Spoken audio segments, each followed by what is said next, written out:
দীপক শৰ্মাৰ ভিডিঅ'সমূহ নিয়মিত ৰূপে পাবলৈ দীপক মোটিভেটৰ চেনেলটো ছাবস্ক্ৰাইব কৰিব আৰু বেল আইকন প্ৰেছ কৰিবলৈ নাপাহৰিব। এই যে আমি ভাল, মই ভাল, মোৰ লগত কিয় সদায় ভাল নহয়, এইটো প্ৰশ্নৰ উত্তৰ লাগিব নাই? এইটো আজিৰ পৰা মূৰ ঘমোৱা বাদ দিয়া। এটা কথা মনত ৰাখিবা, সুখী হ'বলৈ একদম চিম্পল ফৰ্মুলা। তোমাৰ মই সৰু এটা কথা কওঁ, মহাভাৰতৰ যুদ্ধত কৌৰৱক যদি চোৱা, আমি পাণ্ডৱক চোৱা, আটাইতকৈ শাস্তি কোনে ভুগিছে বেছি? যুদ্ধৰটো বাদ দিয়া, কুৰুক্ষেত্ৰটো বাদ দিয়া, তাৰ আগলৈ আটাইতকৈ শাস্তি বেছি কোনে ভুগিছে? য়েছ, ভাল কোন আছিল? পাণ্ডৱ। পাণ্ডৱে আটাইতকৈ শাস্তি ভুগিছে, পাণ্ডৱেই ভাল আছিল।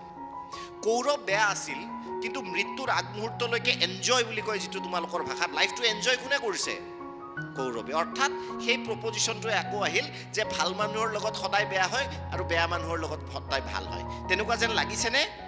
কিন্তু তাত এটা ডাঙৰ কিন্তু আছে। এতিয়া মই তোমালোকক কওঁ যে ভাল মানুহৰ লগত সদায় ভাল হয় আৰু ভাল মানুহ সদায় সুখী হৈ থাকে। তাত সৰু ডিফাৰেঞ্চটো কি জানানে? কৌৰৱৰ লগত সকলো আছিল, ৰাজপ্ৰাসাদ আছিল, ভাল ভাল অলংকাৰ আছিল, ভাল কাপোৰ আছিল, ভাল খাদ্য আছিল। পাণ্ডৱ গৈ ক'ত আছিল? বনবাসত আছিল, হাবিয়ে জংঘলে সাপ বাঘ সকলোৰে মাজত আছিল নে নাই?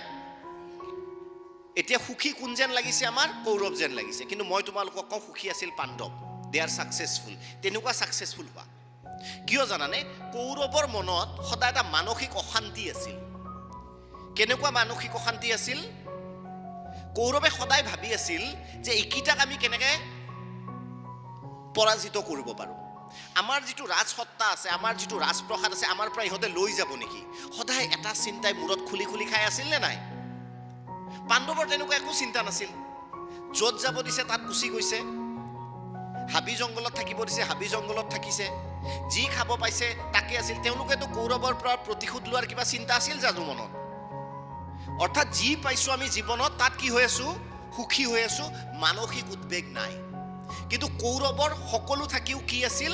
মানসিক উদ্বেগ আছিল। তেওঁলোকে এটা দিনো এটা ছেকেণ্ডো শান্তিত জীয়াই থাকিব পৰা নাছিল। গতিকে মই তোমালোকক অনুৰোধ জনাম যে জীৱন এনেকুৱা হোৱাৰ পৰিকল্পনা কৰা য'ত তোমালোকে শান্তিৰে জীয়াই থাকিব বিচাৰা।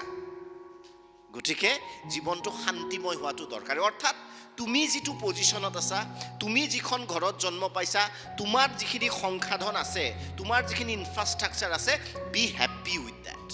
তোমালোকৰ সকলো নাথাকিলে এটা কি থাকিব পাৰে আমাৰ হাতত থকা বস্তু, সেইটো হ'ল কি? মানসিক প্ৰশান্তি। যে মোৰ মা মোৰ দেউতা, মই জীৱনটোক লৈ সুখী। যদি তোমালোকৰ বহুত পইচা থাকিলে হয়, মা দেউতাই সদায় কাজিয়া লাগি থাকিলে সুখী হ'লা হয় জানো?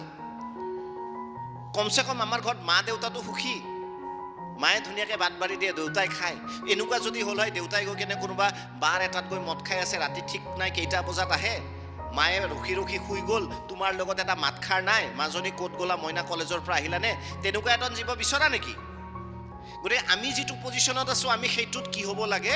সুখী হ'ব লাগে। That is very important. কথাটো বুজি পাইছানে? গতিকে সেইকাৰণে কৈছোঁ মই যে যদিও আমি কওঁ যে ভাল মানুহৰ লগত কিয় বেয়া হয়, আচলতে ভাল মানুহৰ লগত সদায় ভালেই হয়।